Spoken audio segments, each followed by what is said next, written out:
So, hi everyone, and thank you all for being here today. My name is Jessica Souza, and so I'm going to talk a little bit of what I have been doing during the summer at Unidata. So, my project was to implement dataset enhancements on the Threads data server, and I'm sure that we are all familiarized with Threads, but it is essentially a web server that provides catalog, metadata, and data access for real-time and archived datasets of environmental data from a variety of sources and many remote data access protocols. And so the motivation of these projects was that there is this increase of machine learning methods being used everywhere in almost every field, and specifically in of sciences research. So these dataset enhancements would be targeting the further use of machine learning, artificial intelligence for the of sciences community. And to do that, one thing that you have to do is to pre-process the data that you're going to use in machine learning applications. And that involves cleaning, rescaling, and splitting the data. So here we are focusing on the rescaling part because it's not always that you have to rescale the data set you're going to use, but if you have different variables, it's important to not introduce bias. And it's also advantageous because it improves the performance of the training and also the training stability of the model.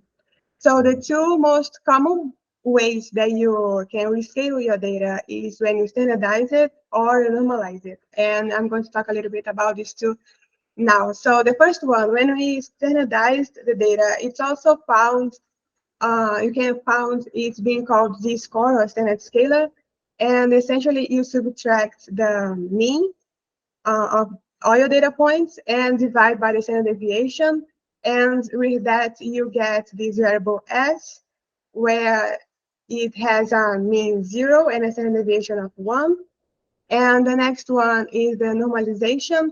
It's a little less used than internalization because it's sensitive to outliers, and it also can be found being called by min-max scalar, and is essentially done by the same principle of standardizer of any rescaling, where you subtract the minimum value of your data points and divide it by the maximum range of variability, and that it is the maximum value minus the minimum value. And with that, you obtain this variable n, where this can assume the value of anything between 0 and 1. So, and the motivation then is to have these dataset enhancements for using machine learning. And this is a proof that it's how it's being done and how it has given such attention in of sciences field, because last year the MS journal launched this artificial intelligence for up systems. And so the pre-processing step is something that all of them have to do. And so here we have a selection of 10 of the papers that straightforward had this standardization process being applied to that data. And that was further using regression models, neural network, and generative adversarial network. And the data set that they used constitutes basically data from satellites and reanalysis. And for the other type of rescaling pre-processing was these three examples of papers. So it's a little bit less used than the standardization because of their sensitivity to outliers, like I said. And these data sets that were used in these papers came from forecast and radar data that was done using neural network methods. So, and the most common way that these papers found to pre-process and rescale the data came from the scikit-learn library. And it was not the goal of the project to have all this type of pre-processing and rescaling applied to the data that we would eventually provide on the Threads data server, but we focused on the two that I mentioned, and there are different names, the min-max scalar, that we are calling here normalizer, and the standard scalar that we are calling here the standardizer. So how did we apply that to the data set in order to provide on the Trace data server? So we first imported this library, this Apache Math library, where it has the summary statistics class. And this was a good option that we tried because it's when you're reading every value, this value is not stored in memory. So it's already optimized for very large data sets. So I created two classes called standardizer and normalizer. And with the use of this library, to get what we needed to standardize and normalize was the mean and the standard deviation. It was as simple as get mean and get standard deviation. And the same as for the case of normalizer, to get what we need to normalize, it was as simple as get mean and get max and get mean to get the range of maximum variability. And then the next step after creating these two classes was to integrate them to the code base, and to further use in the threads repo, we had to integrate that with the NetDef Java repo. And so first, we created constants and attributes in the CDM file, .java file, where we created these normalized and standardized attributes. And then next, we included the standardized and normalized in the set of enhancements that the data set could have. So it was called apply standardize and apply normalizer. And then next, we, on the file called variable ds, we would check if this attribute that we created in the CGM was present, and then if the data was floating points, then you would apply this enhancement to the data. The enhancements that we included as apply standardizer and apply normalizer. So after the integration, we tested how it would be seen on the threads repo.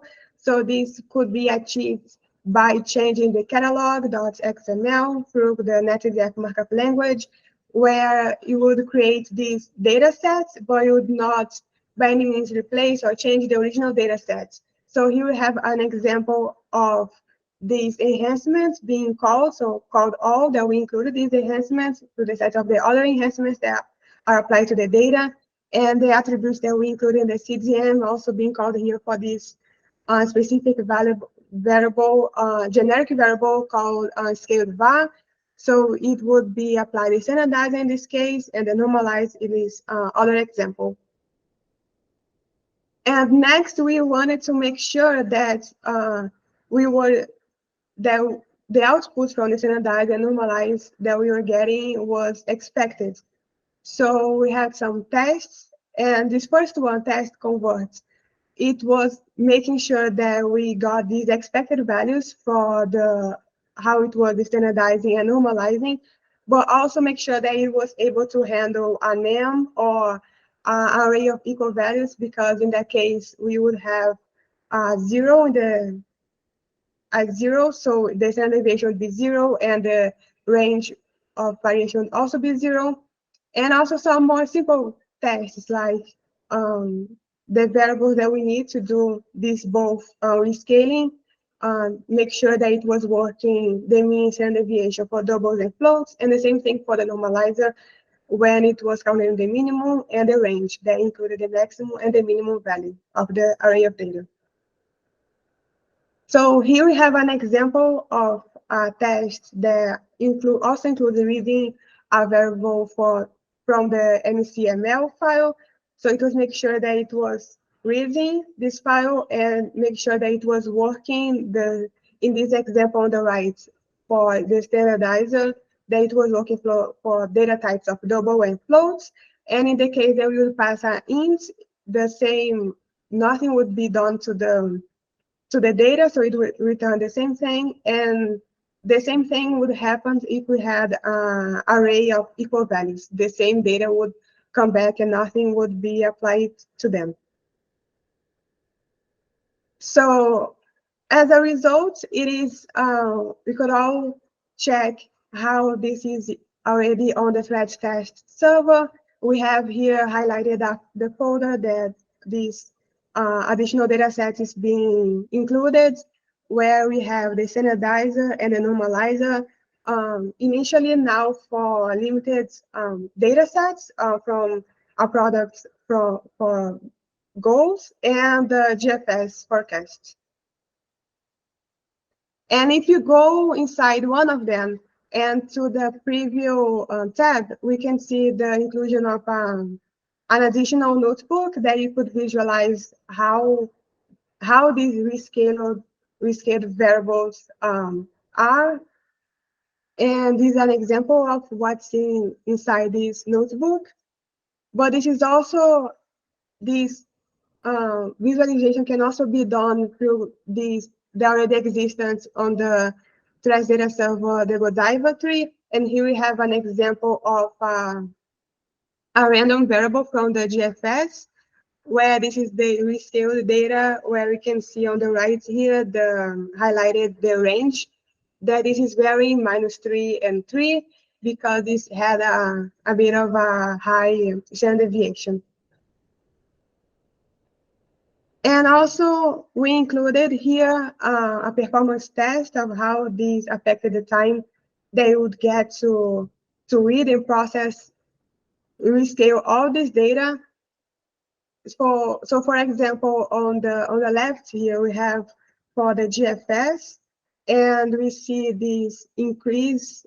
We have 30 seconds to apply the standardizer and normalizer, about 30 seconds. But this also has to be considering that we are doing this for plus 80 variables, and this is the fine resolution of GFS. And looking at the right, we have this test done for just one variable from the satellite, from the GOES full corners, where we have this increase the time to read and process the data about 3 seconds, in comparison to the almost instantaneous for us, if nothing was, not the enhancement was applied. So I'd like to conclude them talking about the goal of this project, that was then to provide these data set enhancements targeting machine learning applications that we've seen it has been highlighting our fields, with also with the creation of this journal that focusing on research that use these type of methods. And since these two methods have been used like proofs from those examples that I showed, straightforward, standardizing, and normalizer, provide this type of reprocessing would be beneficial to this user, that we see that there is an interest in that. And also to emphasize that this would be in addition to the original data that's already on the Threads test server. And the future work then that is going to be ongoing the next week or going forward would be to evaluate this performance. And because one thing that happens when we are doing this test is that the caching was not being applied. So the subsequent request was taking the same time as the first one. So that it's something that it's worth looking at. And also to select variables that would be more beneficial to the up scientist researchers, because in this first initial test, we only have 2 types of data sets available. So that's something interesting to think about and to include on the server. And finally, I would like to thank for this opportunity. It has been an amazing experience. I'd like to thank the whole Unidata team for their welcoming and friendly environment, where I even got to meet Murphy and skydiver Shay. I also would like to thank the team that I worked with, the Threads. I felt so lucky to work with the Threads team and all their availability and support. And also thank Thomas, because this project came from his idea discussing with the team early on. And also a special thank for my mentor, Sarah, because of her like limitless patience and kindness with me through all the summer. And thank you all for listening, and I'll take any questions. Jeff. Hey, Jessica, great presentation. Thank you so much for that. Do you think going forward that there's too much machine overhead to provide these types of data sets on an ongoing basis, or is this something that we could put into a production mode and make available for example, the GFS every run? I would say that it depends, because there's plus 80 variables, and not all of them are like important in the sense that they are not as interesting to the end user. So I think it's important to have a sense of which one are the most in demand, and then offer them with more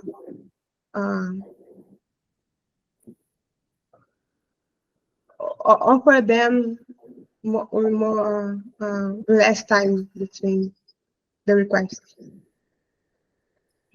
Excellent. Yeah, I think this is fantastic as we go into the artificial intelligence and machine learning space. Being able to offer data sets like this that are tailored for that purpose is a fantastic achievement. So thank you so much for your effort and for your talk today.